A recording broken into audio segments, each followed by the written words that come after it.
दोस्तों, अगर आपने अभी तक हमारा चैनल सब्सक्राइब नहीं किया है तो यहाँ क्लिक करके हमारे चैनल को सब्सक्राइब करें और इस नोटिफिकेशन बेल को भी दबाना ना भूलें, जिससे कि आप हमारी आने वाली हर वीडियोस की नोटिफिकेशंस पा सकें।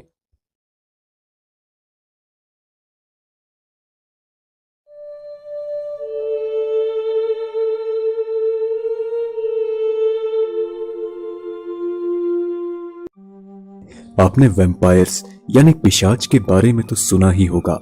ये वो लोग हैं जो मरने के बाद कब्र से निकलकर बाहर आते हैं और रातों में लोगों का खून पीते हैं। इनके पास अनूठी ताकत होती है और ये खाना पीना छोड़कर केवल इंसान का खून पीकर जिंदा रहते हैं। यही नहीं, खुद को जवान रखने के लिए वह जवान लोगों का खून भी पीते हैं।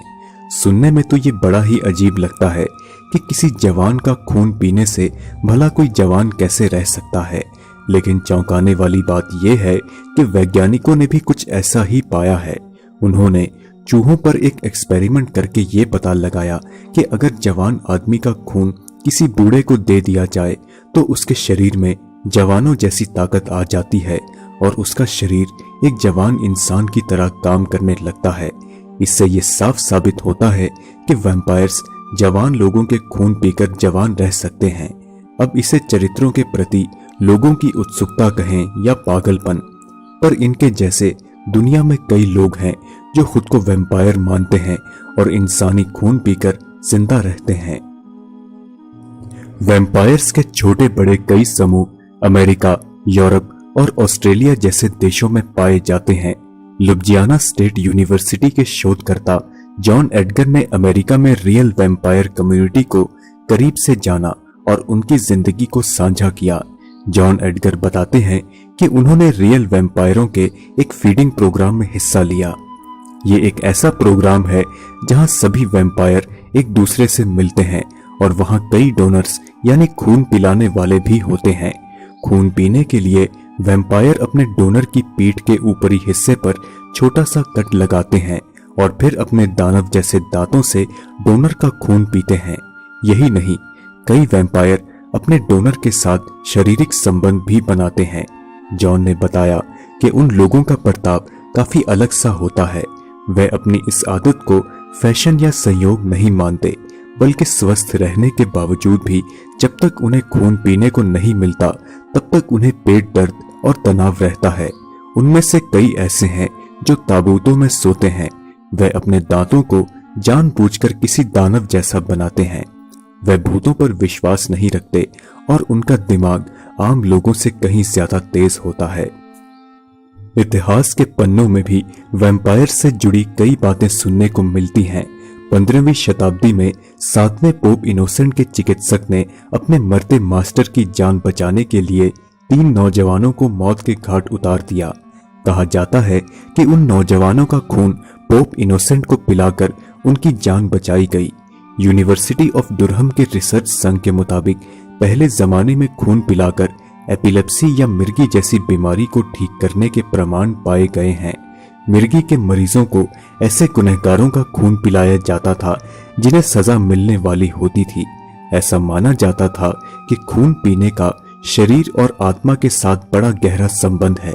इस खून को पीने के बाद वह बीमारी से पीड़ित व्यक्ति की आत्मा स्वस्थ हो जाती थी। ऐसा इसलिए क्योंकि वह खून किसी जवान गुनहगार का होता है।